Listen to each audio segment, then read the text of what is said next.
Should we charge foreign visitors more to visit US national parks? Up until recently, the answer to that question would have been no. Among the more than 100 units of the national park system that charge entrance fees, a US resident would have paid the exact same amount as someone coming from abroad. But that situation seems to be changing. In July of this year, the Trump administration announced that foreign visitors would be charged higher entrance fees than US residents, aligning the United States with a policy that is actually fairly common around the world. This is an interesting subject, and one I've been thinking more and more about in recent weeks and months. I experienced the reverse of this policy, in fact, when I went to Los Glaciares National Park in Argentina back in March. I paid $45 per person per day to enter that park as an American citizen, while Argentinian nationals currently pay just $10. Also, earlier in the year, still, when I was in Hawaii, my experience was much the same. As a non-resident, I would have paid more to visit Hawaii's state parks than locals. And you will find this sort of policy all around the world on just about every continent.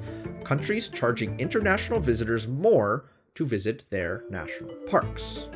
Now that this policy is coming to the United States, I figured now would be a great time to dive a little bit deeper into this topic, look at some of the analysis and data that has been compiled in support of it, and invite a dialogue on a topic that seems to have generated a bit of a mixed reaction online. Let's get started.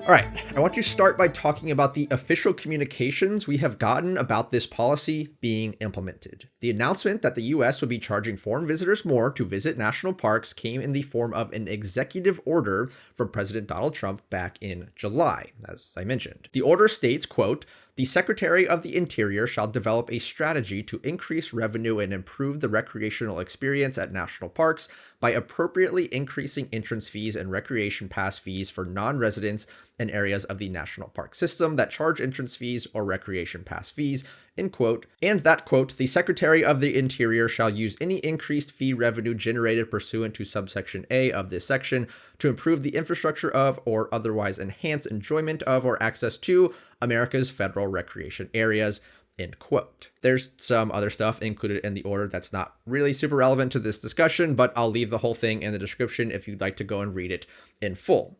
Now, notice that the order does not make any mention of the amount that foreign visitors will pay or how that fee will be assessed. Presumably, this would be covered under the strategy that the Secretary of the Interior has been tasked with developing.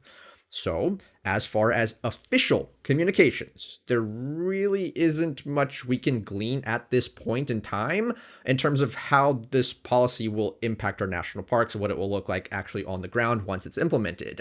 The federal government simply hasn't put out any detailed policies or plans for how this new surcharge will be implemented. However, a policy brief put out by the Property and Environment Research Center, or PERC, back in 2023, can help us understand how this new policy is likely to shake out once it does fully get implemented. PERC is a think tank focused on free market solutions to environmental problems. You are, of course, welcome to your own opinion on the solutions they propose.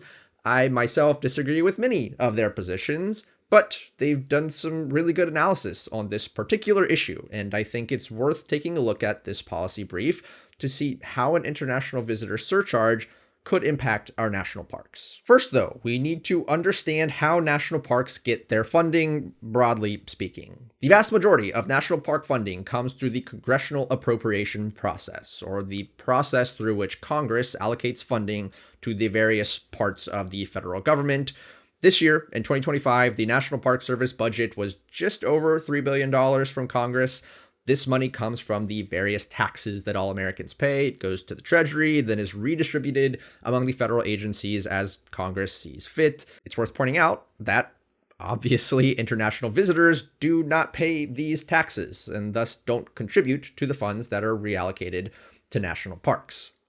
However, another source of revenue for national parks that both international visitors and American residents alike both contribute to are entrance fees. I mentioned in the intro that just over 100 of the 433 units of the national park system charge entrance fees. These entrance fees generally range anywhere from like $5 to $35 and are usually assessed actually on a per car rather than a per person basis. These fees were legally authorized by the Federal Lands Recreation Enhancement Act in 2004. Crucially, 80% of the entrance fees collected in national parks stay in the national park in which they are collected, while the remaining 20% are redistributed among parks that don't charge entrance fees. This is kind of the entire concept behind entrance fees. Keep the money in the park so that the people coming to visit the park are paying for its upkeep, management, and maintenance. Currently, the National Park Service collects about $350 million in entrance fees every year and has spent over $1 billion on projects funded through entrance fees since 2020 alone. And again, international visitors and US residents alike both pay the same amounts, or at least they will until next year. Now, here's where the PERC report comes back into play, because they ran some analyses to assess how different surcharges might affect fee revenue throughout the national park system. They estimate that if a flat $25 surcharge was assessed on international visitors, the National Park Service would generate an additional $330 million in fee revenue, which would nearly double what it currently brings in. A $45 surcharge could generate an additional $528 million in fee revenue, and a $100 surcharge could generate over $1.2 billion. Again, we don't know whether any of these particular figures, or perhaps a different figure, will be chosen once the policy is actually implemented, because we don't have any official communication from the White House yet. But these figures are just intended to give you an idea of the types of revenue, like the relative ballparks we're talking about when it comes to an international visitor surcharge. Almost certainly, no matter what is chosen, we're talking about hundreds of millions of dollars in additional revenue. And that's revenue that, again, 80% of it will stay in the park in which it is collected and will go toward the current $20+ billion maintenance backlog. It will go toward improving the visitor experience, and it will go toward resource conservation. Is an additional surcharge going to wipe out that backlog? Absolutely not, but it can at least ensure that the backlog continues to be addressed and hopefully prevents it from continuing to grow and balloon at this exorbitant rate that it currently is. PERC also found that an international surcharge is likely to be extra helpful at bigger, more visited parks like Yosemite and the Grand Canyon. Both parks rank in the top 5 for the biggest maintenance backlogs, and both parks see somewhere between 20 and 40% of their visitation from international visitors. And again, because 80% of that money is going to stay in the park, it will provide an extra boost for those parks with higher international visitation and who have more strain on their infrastructure and resources. The biggest justification for a surcharge like this, like why it would ever be implemented, has to do with that revenue structure we talked about earlier. US taxpayers currently contribute to the maintenance and operation of our national parks through, well, our taxes, while international visitors do not. When you consider that both US residents and foreign visitors both pay the same entrance fees, that technically means that US residents are actually paying more to visit our national parks than foreign visitors are, because again, we've already paid for them indirectly with our tax dollars. And this is not at all uncommon throughout the rest of the world. Many countries charge international visitors more to visit their national parks. I already mentioned my experience in Argentina at Los Glaciares National Park. I made an entire video about some of my reflections on that last week. But to visit Galapagos National Park in Ecuador, international visitors will pay $100, while locals pay just $6. Both Serengeti National Park in Tanzania and Masai Mara National Reserve in Kenya both charge $70 entrance fees for foreigners compared to just $4 and $7 respectively for locals. Torres del Paine National Park in Chile charges $56 for internationals, $14 for locals. Kruger National Park in South Africa charges $29 for internationals, $7 for locals.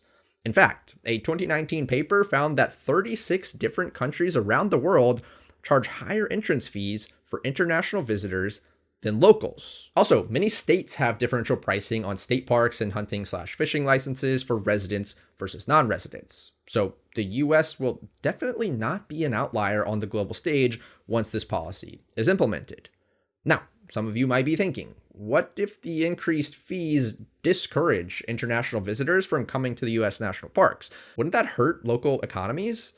That's a good question, but research has found that demand for visiting US national parks is not actually sensitive to entrance fees. In other words, raising entrance fees on international visitors isn't likely to be the deciding factor in whether or not those visitors choose to come to US national parks.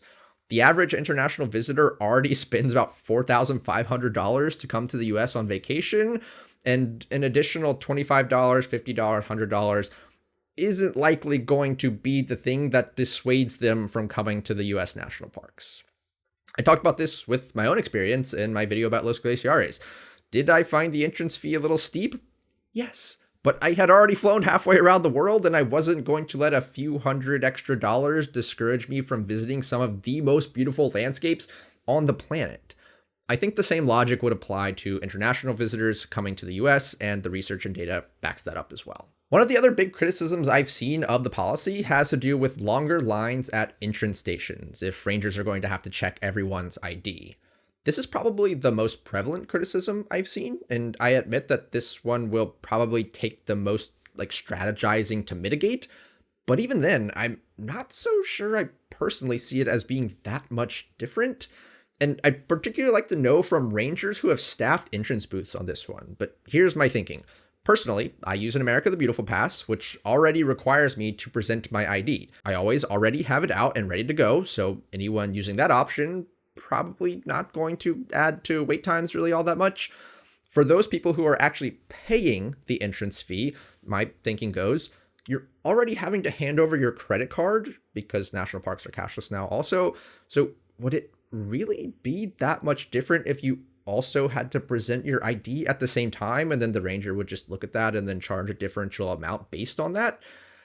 I don't know. I've never staffed an entrance booth before, so I don't really know how that would work, but I personally don't see that as adding that much time to the entrance fee process that already exists. Again, fee rangers, definitely let me know your thoughts on this. PERC also pointed out in their report that the fee could be assessed in a variety of different ways. It doesn't necessarily even have to be collected at the entrance booth. It could either be paid after you've already entered the park, say at a visitor center or parking lot, or it could be prepaid online or tacked on through tour operator fees. I think there's a lot of creative ways to approach this that wouldn't automatically lead to longer lines at entrance booths. And that being said, I've seen a bit of a mixed reaction to this announcement online, and Lord knows the online reaction is by no means fully representative of public opinion. My comment sections will tell you that loud and clear. But one of the main reasons I make videos like this is to start a dialogue. I generally just don't think we talk in very intelligent or critical ways about national parks on the internet, and my hope is that if I do that in my videos, then I will attract commenters who are interested in these same sorts of conversations. Sometimes it works, sometimes it doesn't. I think I've made it fairly clear where I stand on this policy and backed that up with a lot of compelling data and analytics. I do have concerns about how this policy is implemented, particularly surrounding privacy. But for me, this is a smart, common sense solution to addressing the significant funding challenges that national parks are facing. By no means should we rely on a surcharge like this or use it as an excuse not to fully fund the parks. But for me, this is an easy way to generate hundreds of millions of dollars for the national park system that wouldn't otherwise be there. But either way, I would love to know what you think about charging international visitors more to visit U.S. national parks. Do you support the policy or oppose it? What concerns do you have? Let me know it all down in the comments below. As always, direct support on Patreon is much appreciated. I rely pretty much entirely on the power of my community to fund this channel and this project, and I have a bunch of awesome perks over there if you do decide to support me, like a Discord server for just $2 a month. Your support over there goes a long way toward me helping continue to teach people about national parks. It's like the whole goal of National Park Diaries. Anyway, that's patreon.com/National Park Diaries. All right. Thanks so much for watching. I'll see you next time. Goodbye.